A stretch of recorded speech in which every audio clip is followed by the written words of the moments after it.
اسی ممبر سے پچھلے بیان کے اندر آپ سبھی حضرات کو میں نے یہ بتایا تھا کہ روزے کن کن لوگوں پر فرض ہے، اور اس بیان کے اندر میں نے یہ وعدہ بھی کیا تھا کہ اگلے بیان کے اندر آپ سبھی حضرات کو یہ بتانے کی کوشش کروں گا کہ رمضان المبارک کے روزے کن کن صورتوں میں چھوڑنا جائز اور درست ہے۔ میں ان ساری صورتوں کو آپ تک پہنچاؤں اس سے پہلے میں مناسب سمجھتا ہوں کہ آپ حضرات اس کتاب کا حوالہ لکھ لیں تاکہ آپ خود بھی اس کتاب کو دیکھ کر پڑھ سکتے ہیں جو میں بتانے والا ہوں۔ کتاب کا نام ہے رد المختار، جلد 3 صفحہ 462 پر وہ ساری چیزیں آپ کو دیکھنے اور پڑھنے کو مل جائیں گی جو میں ابھی آپ تک پہنچانے والا ہوں۔ میرے عزیزوں، جب میں نے فقہ کی کتابوں کو کھولا، پڑھا، ٹٹولا، جانچا، دیکھا تو 10 ایسی صورتیں میرے سامنے نکل کر آ گئی کہ جن 10 صورتوں کے اندر رمضان المبارک کے روزے چھوڑنے کی گنجائش ہے، اجازت ہے۔ ان 10 صورتوں میں سے پہلی صورت مرض ہے، بیماری ہے، اور اس صورت پر قرآن کریم کی آیت شاہد ہے۔ قرآن کریم کے اندر اللہ تبارک و تعالی ارشاد فرماتے ہیں کہ کتب علیکم الصیام کما کتب علی الذین من قبلکم لعلکم تتقون ایاما معدودات فمن کان منکم مریضا کہ اللہ نے تم پر روزے کو فرض قرار دیا، فمن کان منکم مریضا مگر اگر تم میں سے کوئی شخص مریض ہو جائے، بیمار ہو جائے، تو اس کے لیے چھوٹ ہے کہ وہ مرض کی وجہ سے رمضان مبارک کا روزہ چھوڑ سکتا ہے۔ اب بیماری سے کون سی بیماری مراد ہے یہ جاننا بہت ہی ضروری ہے۔ محض بیماری سے مراد بخار، نزلہ اور زکام نہیں ہے۔ بہت سے لوگ وہ ہیں جو یہ کہتے ہیں کہ مجھے بخار ہے، نزلہ ہے، زکام ہے، اس لیے میں روزہ نہیں رکھتا ہوں۔ بیماری سے وہ بیماری مراد ہے کہ اگر آپ اس بیماری میں روزہ رکھیں گے تو کسی ماہر طبیب، کسی ماہر ڈاکٹر نے کہا ہے کہ آپ مر سکتے ہیں یا آپ کی بیماری بڑھ سکتی ہے۔ دوران روزہ آپ کے لیے دوا کا کھانا استعمال کرنا ضروری ہے، تو پھر ایسی صورت میں آپ کے لیے حکم یہ ہے کہ آپ دوا کھا کر، کچھ کھا کر اپنی جان بچائیں۔ جب آپ اس بیماری سے نکل جائیں، صحت مند ہو جائیں، تندرست ہو جائیں، تو پھر ان روزوں کی قضا کریں جو روزے رمضان مبارک کے اندر مرض اور بیماری کی وجہ سے چھوٹ گئے ہیں۔ تو بیماری سے مراد ایسی بیماری ہے۔ تو پہلی صورت مرض اور بیماری کی وجہ سے آپ رمضان مبارک کا روزہ چھوڑ سکتے ہیں۔ دوسری صورت سفر، اور سفر سے مراد سفر شرعی، یعنی اگر 78 کلومیٹر تک کا آپ سفر طے کر رہے ہیں یا 78 کلومیٹر سے دوری کا سفر آپ کرنے جا رہے ہیں تو دوران سفر آپ کے لیے اجازت ہے کہ آپ روزہ چھوڑ سکتے ہیں۔ اگر دوران سفر کی حالت میں آپ روزہ رکھ لیں تو بالکل آپ کا روزہ صحیح اور درست مانا جائے گا۔ زمانے قدیم آپ صلی اللہ علیہ وسلم کے زمانے میں بھی آپ دیکھیے کہ اس وقت گاڑیاں نہیں تھیں، اتنی سہولتیں نہیں تھیں جتنی سہولتیں ابھی ہیں کہ لوگ ہوائی جہاز سے سفر کر لیتے ہیں۔ تو اگر آپ کے پاس سہولتیں ہیں تو پھر آپ سفر میں بھی روزے رکھ سکتے ہیں، لیکن اگر نہیں رکھتے ہیں تو قرآن کریم کی آیت کی روشنی میں یہی کہا جائے گا کہ آپ گنہگار نہیں ہوں گے، کیونکہ قرآن کریم کی آیت ہے فَمَنْ كَانَ مِنْكُمْ مَرِيضًا أَوْ عَلَى سَفَرٍ، اگر آپ سفر شرعی پہ نکل چکے ہیں تو آپ کے لیے اجازت ہے کہ آپ روزے کو چھوڑ دیں، اور پھر جب آپ مقیم ہو جائے تو رمضان کے علاوہ دوسرے مہینے میں اس روزے کی قضا کریں۔ تو دوسری صورت سفر، اور سفر سے مراد سفر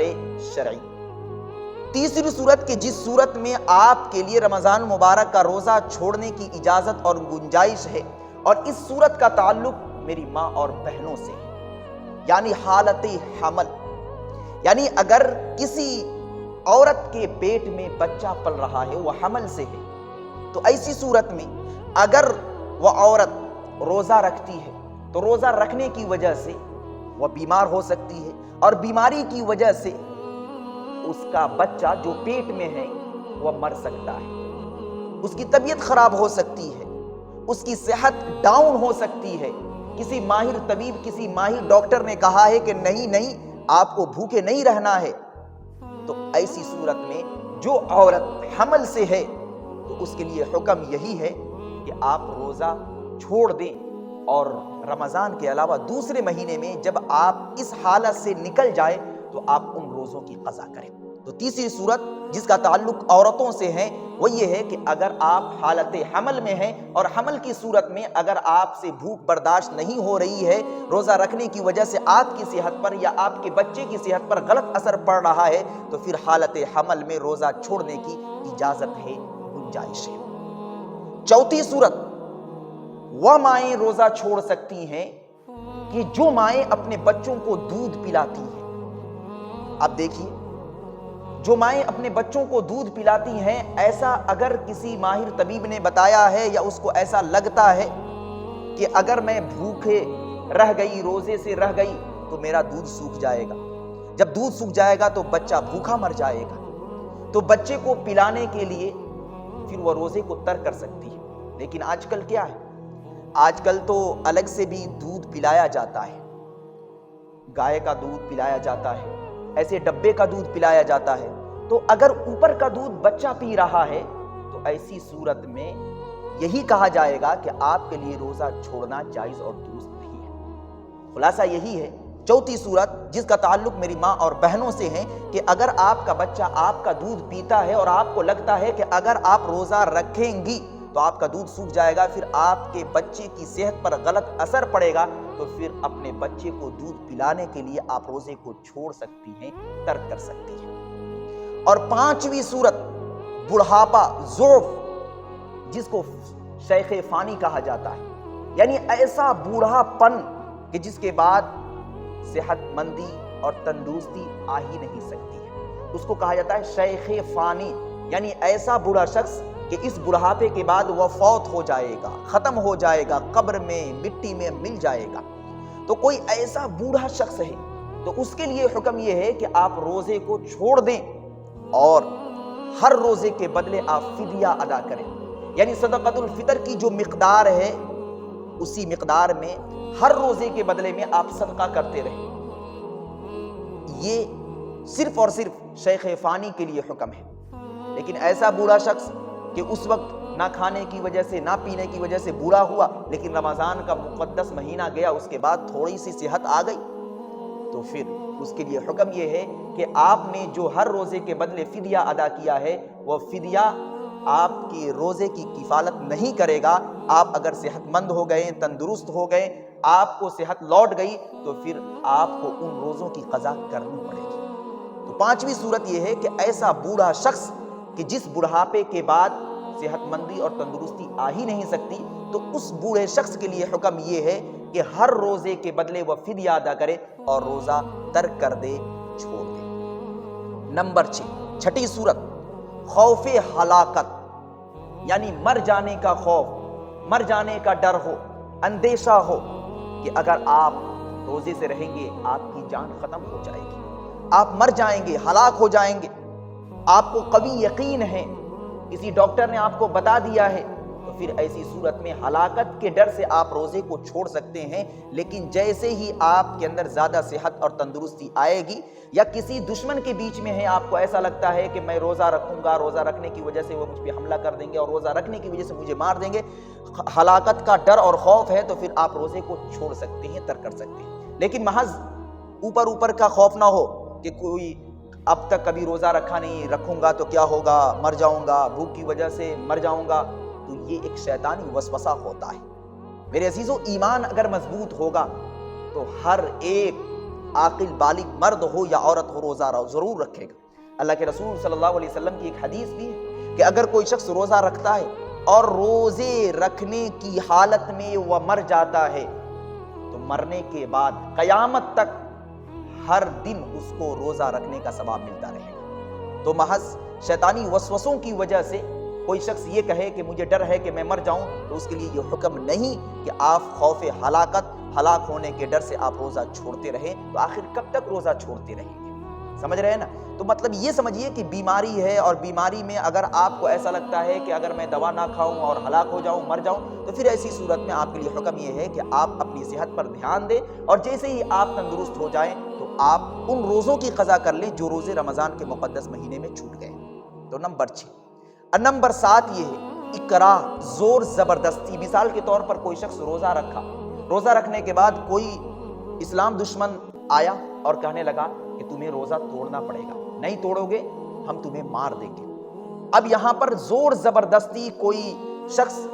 کسی کا روزہ توڑوا رہا ہے، پھر ایسی صورت میں جان بچانے کے لیے آپ روزے کو ترک کر دیتے ہیں، توڑ دیتے ہیں، چھوڑ دیتے ہیں، تو پھر آپ گنہگار نہیں ہوں گے. لیکن جیسے ہی یہ زور زبردستی سے آپ باہر نکلیں گے، آپ کے لیے حکم یہ ہے کہ آپ دوسرے مہینے میں ان روزوں کی قضا کریں گے. نمبر 7. نمبر 8 نقصان عقل، یعنی کوئی شخص ایسا ہے کہ جس کی عقل خراب ہو گئی، اس پر دیوانگی طاری ہو گئی، شراب کی بوتل اس نے مار لیا اور نشے میں ہے، نشے کی حالت میں ہے، تو پھر ایسی صورت میں اس کے لیے حکم یہ ہے کہ آپ روزہ چھوڑ دیں، ترک کر دیں، کیونکہ آپ کی عقل آپ ہی کے کنٹرول میں نہیں ہے. اور نمبر 9 جہاد، کوئی شخص اللہ کے راستے میں نکلا،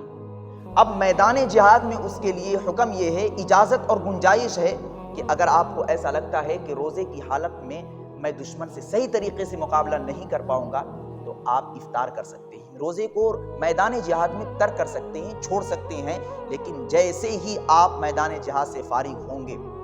تو پھر ان روزوں کی قضا ضروری ہے. نمبر 10 اس صورت کا تعلق میری ماں اور بہنوں سے ہے، حیض اور نفاس. یعنی کسی عورت کو اگر رمضان مبارک کے مقدس مہینے میں ماہانہ خون آنے لگے، یا کسی عورت کی ڈیلیوری ہو جائے، ڈیلیوری کے بعد جو خون آتا ہے اس خون کا نام ہے نفاس، اور جو ماہانہ خون آتا ہے اس خون کا نام ہے حیض. تو اگر حیض یا نفاس کا خون آتا ہے تو پھر ایسی صورت میں ان کے لیے روزہ رکھنا جائز ہی نہیں ہے. جیسے ہی وہ پاک ہوں گی، دوسرے مہینے میں داخل ہوں گی، تو ان روزوں کی قضا ان کے لیے ضروری ہے کہ جو روزے رمضان مبارک کے رمضان کے مقدس مہینے میں ناپاکی کی وجہ سے چھوٹ گئے ہیں، ان روزوں کی وہ قضا کریں گے. خلاصہ کلام یہی ہے کہ جو 10 صورتیں میں نے آپ تک پہنچائی ہیں، ان 10 صورتوں میں آپ روزہ چھوڑ سکتے ہیں. لیکن حیض اور نفاس یہ 2 صورتیں ایسی ہیں کہ جن 2 صورتوں میں آپ کے لیے روزہ رکھنا ہی جائز نہیں. یعنی میری ماں اور بہنوں کے لیے ان 2 صورتوں میں روزہ رکھنا جائز ہی نہیں. اگر رکھیں گی بھی تو ان کا روزہ درست نہیں ہوگا. میں امید کرتا ہوں کہ آپ حضرات میری بات کو اچھے طریقے سے سمجھ چکے ہوں گے.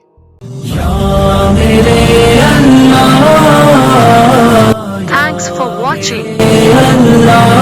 Don't forget like, comment, share and subscribe to Mufti Haq Kasmi.